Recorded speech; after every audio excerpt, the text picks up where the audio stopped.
today's episode of the Balancing Hormones Naturally podcast, where we offer actions and steps you can take today to start supporting and balancing your hormones. This is your podcast host, Leah Brueggemann. I am honored and excited to be your guide on your way to better understanding your hormone health and how it affects your everyday life.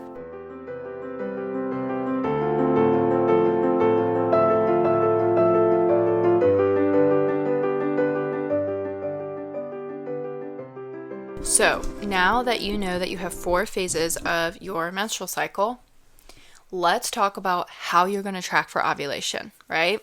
So I know that all of you have an app and you think that it tells you when you ovulate, and I'm here to tell you that it can't do that, right? It's just an app. It's just following an algorithm. Yeah, and yes, there are some really smart apps out there, but don't ever trust an app to predict an ovulation for you.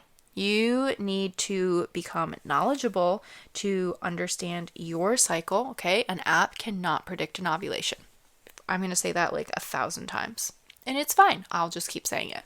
Okay, so I am not teaching you any sort of method on how to track your cycle. This is literally knowledge for you to take to better understand your health. Okay, so I'm not here to be like, okay, I'm going to teach you Billings or Creighton or symptothermal. That's not what I'm here for.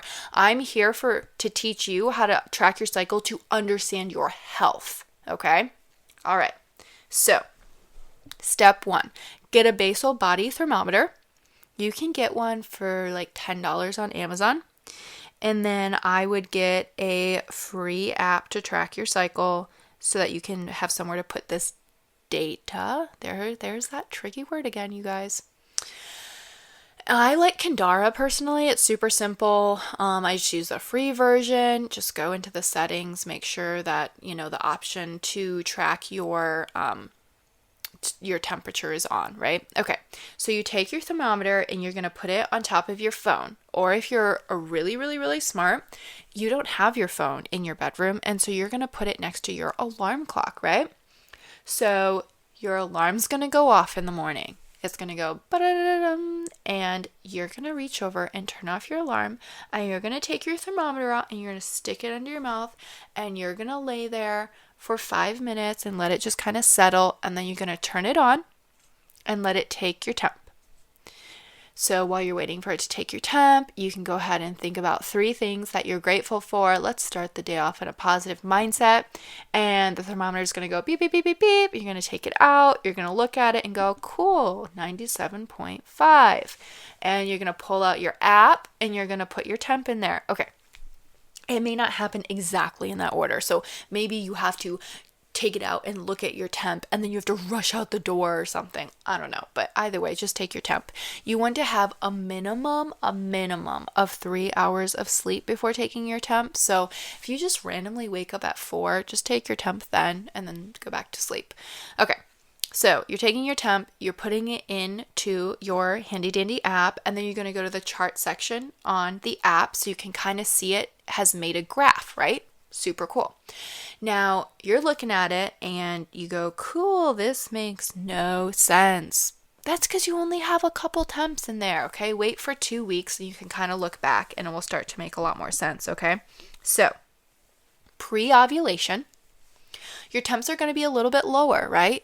You're going to have a lower resting body temp, okay? So let's say maybe pre-ovulation, so the start of your period, they're like 97.5, 97.8, 97.3, 97.6, okay? They're fluctuating, dun, dun, dun, dun, dun. And what did I say your highest one was? 97.8. Okay, so the day after you ovulate, or after ovulation, remember, we know that ovulation, that follicle forms the corpus luteum, which is then going to produce progesterone. Progesterone raises your body temp, you guys, right? So that's going to be reflected in your basal body thermometer. So you're going to take your temp after you ovulate and you're going to notice a spike, right? So you want to see a really nice, beautiful spike. Typically like to see 0.4 degrees Fahrenheit above your previous highest temp, okay? So you can't see my hands here, but I'm demonstrating. I wish you could see. So your previous highest temp was 97.8. That means post ovulation, you have to have, 98.2. Okay. And it has to stay up above that cover line. So your cover line is like the line you're going to place where you previously had your highest temp. Okay, so 97.8.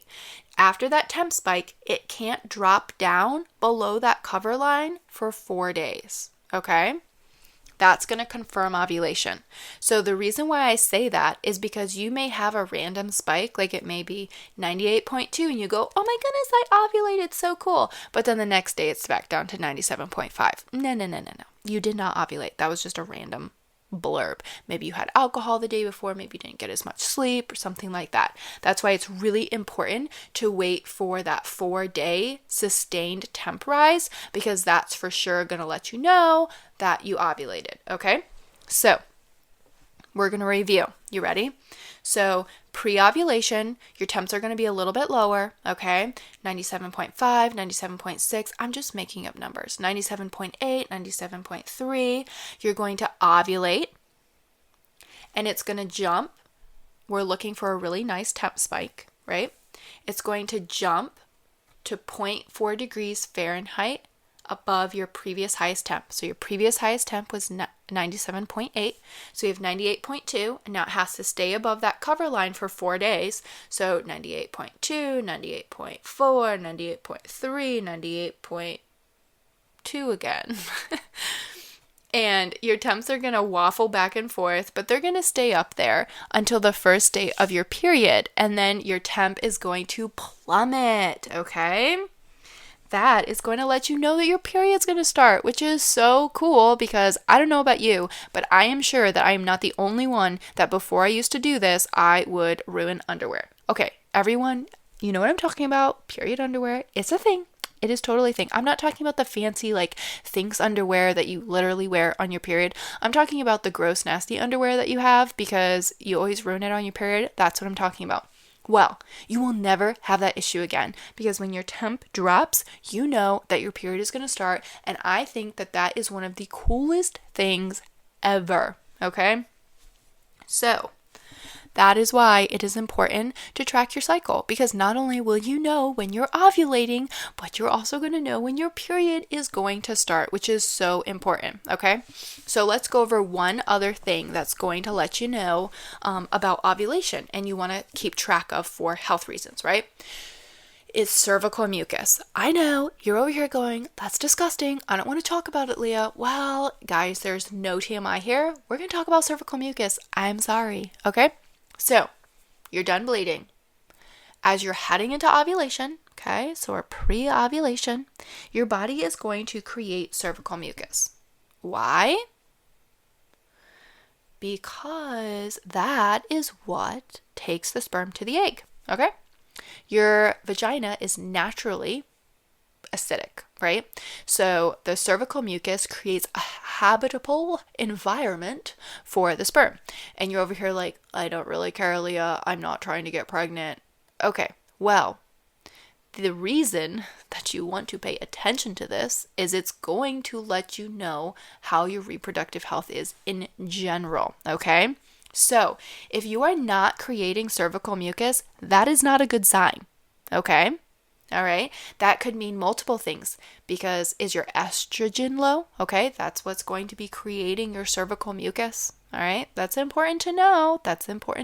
There's so many symptoms of low estrogen. We're not going to get into them, but one of them being depression.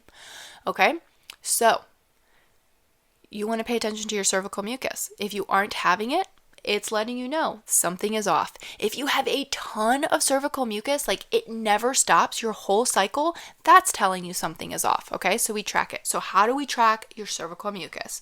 Okay, you can, if you're just doing the basic level, you guys, just pay attention. Like you'll notice it in your underwear. Cervical mucus is not like a wet patch. It's literally something you can pick up, okay?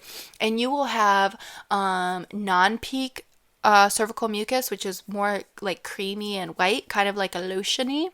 And then as you get closer and closer to ovulation, you'll get what is called peak cervical mucus, which looks like stretchy egg whites, right? Can stretch it between your fingers. And that is your fertile cervical mucus, right? And then when you ovulate, progesterone dries up your cervical mucus. Now, the reason why it's so important to pay attention to your cervical mucus is if you're having cervical mucus throughout your whole cycle, that is telling you something is off, all right? Maybe you are not getting enough progesterone to dry up your cervical mucus, okay? Maybe you don't have any cervical mucus, okay? That could be a sign of maybe you are low estrogen. Your body's not producing estrogen to produce cervical mucus. Another reason why you may have cervical mucus throughout your whole cycle is maybe you have a thyroid issue. That can point to a thyroid issue. Or maybe you have cervical mucus, but you never get the peak type of cervical mucus. That can point to a nutrition deficiency. This is why it is so important to just track your cycle and understand these health signs, okay? What are some other cervical? Okay, so another one that's really, really important when it comes to tracking cervical mucus is maybe you get wet spots in your underwear, but it's not actually cervical mucus, not something you could pick up, okay? That could point to cervical dysplasia. Like if you're having that all cycle long and it's not something you can pick up, it's more like a wet spot, doesn't really have an odor, okay, maybe you should go to your doctor. Do you see how just understanding your cycle gives you so much insight to your health, right? So let's talk a little bit more about our temps, okay? So we talked about what a beautiful temp chart looks like, right? Now, what if you don't have a beautiful temp chart, okay? What if your temp chart is all over the place and it's just like 98.1, 97.2, 98.3, and it looks like you're drunk? Okay. There's a couple things you might want to think about. Do you have a defective thermometer? Let's just start with the basics. And then secondly, try and make sure you're getting consistent sleep, okay? Are you getting enough sleep with, blackout curtains, having a beautiful circadian rhythm? Are you making sure that you're putting the thermometer and letting it settle in your mouth for 15 minutes, not 15 minutes, oh my gosh, I'm so sorry, 5 minutes before you turn it on so it can kind of settle and not be a freezing cold thermometer? So you can get your true temp. Did you not sleep well the night before? Alcohol can change readings. All of this stuff is important. So just try and maybe rule some things out to start getting consistent readings, right? If you have no temp spike, okay, so it's just waffling up and down and up and down and up and down and up and down, and then you have a bleed, you guys, that's telling you that you didn't ovulate. There was no confirmed ovulation. That is telling you something is wrong with your hormones. This is why we track, okay? Or maybe you have a temp spike, but it's just a little baby temp spike. That's telling you maybe we don't have a lot of progesterone. Maybe we have too much estrogen, not enough progesterone, okay? It's a possible symptom, okay? I'm not diagnosing you here. I'm literally just giving you possible scenarios. Or maybe you have a temp spike, right? You ovulated, but then your temp drops and your period starts and it's only been 5 days or 8 days. That's telling you, okay, I'm ovulating, but my luteal phase, my time from ovulation to my period is too short. Okay, now we need to get to the root cause of what's causing that and fix it, okay? See what your cycle is telling you? Before, maybe you just thought you were having a period every 28 days. You didn't realize that you ovulated a little bit later and had a really short luteal phase. That's so important to know. Oh my goodness. So I hope that I have convinced you to start tracking your cycle. I think it is so empowering as a woman to track your cycle and just understand what's happening, okay? So there's so many things that we're going to go into this things that we can learn about our cycle, but First, you have to just start tracking it and start seeing what's going on. Are you ovulating? How long is your luteal phase? How long do you bleed for? How long is your follicular phase? It's just super cool to start to learn. Are you creating cervical mucus? Are you getting peak cervical mucus? That stretchy stuff like egg whites. Is it drying up post ovulation? These are all things that you want to be paying attention to, right? So, I hope that I've inspired you to go track your cycle. So go get your thermometer, download your app, and happy cycle tracking.